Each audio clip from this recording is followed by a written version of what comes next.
Hugh Jackman, you are so evil in this film. You're so evil. Come on. What was it like playing but this? in a fun way. Yeah, it is fun. What was it like playing the villain for once? Awesome. I'm a little slow on the uptake. It took me 20 years in the business to realise it is so much easier playing the villain. You get better costumes, better dialogue. You get beaten up in one fight at the end generally, but most of the film you just sail through effortlessly, you know.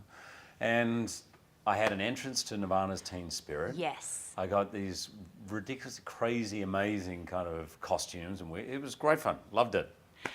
With the costumes, because in your previous films you've had to like. I love how just normal and serious you are. Yeah. Let me think about my next question. You've had to bulk up for Wolverine and whatnot. You wouldn't have had to do any of that for this film. What's the worst thing a pirate has to wear? Oh, that gown. I don't know if you remember the scene where we were in my quarters. There was a gown that actually had a train on it that went back like 5 feet. And I had to learn how to turn and do the whole swing it around. But it was thick, really thick with these massive sort of shoulder pads.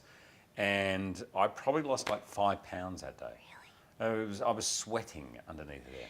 You're so... With the Spanx on, it was just a whole thing. A man Spanx.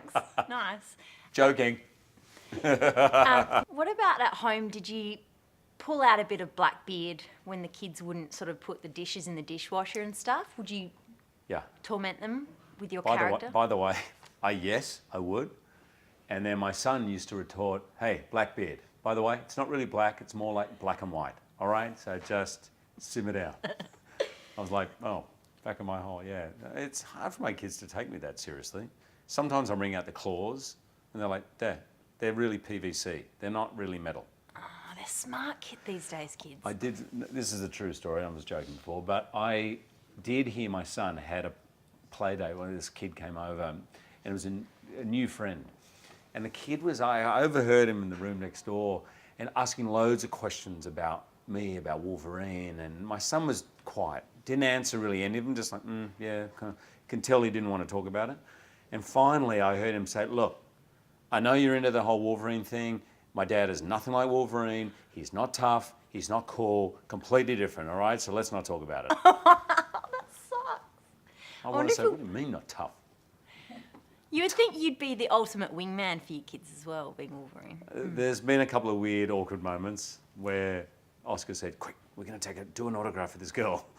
And the girl was like 3 years older than me. I was like, I feel a little awkward about this. He was about 10 at the time.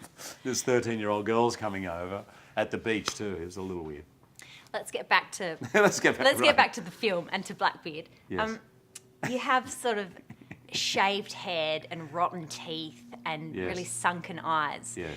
Is this a subtle message to the women of Australia that, you know, you're more than a pretty face?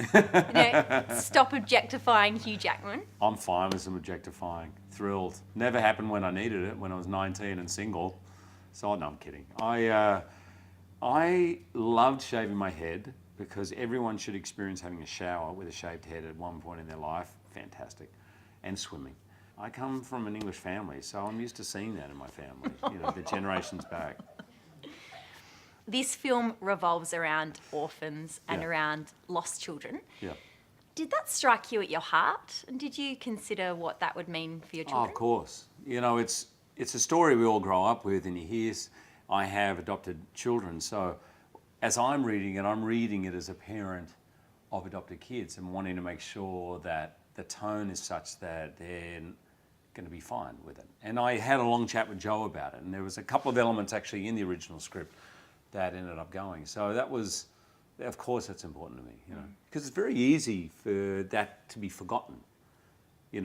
People just, without even realising it, people don't realise they're marginalising kids who are adopted by just talking about, okay, let's talk about what's a normal family. And, people that actually families come from all different types. It could be single parents, it could be same-sex parents, it could be all different types, It could be brought up by your grandmother, it could be adopted.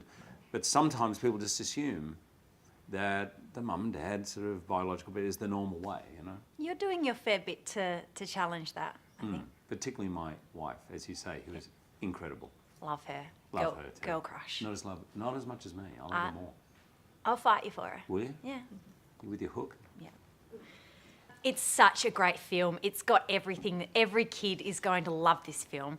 But I wanted to ask you, what's your favourite childhood movie? Indiana Jones. Really? I was 12 when I went to the cinema to see the first Raiders of the Lost Ark. That, to me, changed everything. I was like, I didn't know you could feel like this watching a movie. This is amazing. I mean, yes, I used to go on, I remember watching Grease. That was awesome. I watched that 20 times. I remember The Wizard of Oz and being terrified. I was 5 with those monkeys at the end. But Indiana Jones was the one that totally kind of blew my mind and probably made me want to become an actor on some level. I wouldn't have picked that for you. Really? I don't want to tell you what to think, but I would have picked maybe Mary Poppins. No. Sound of Music. No. The musicals? You continue to surprise us, Hugh Jackman. Good. Thank you very much. Thank you so much. Thank you, Captain. Fun interview. That was the best. Oh.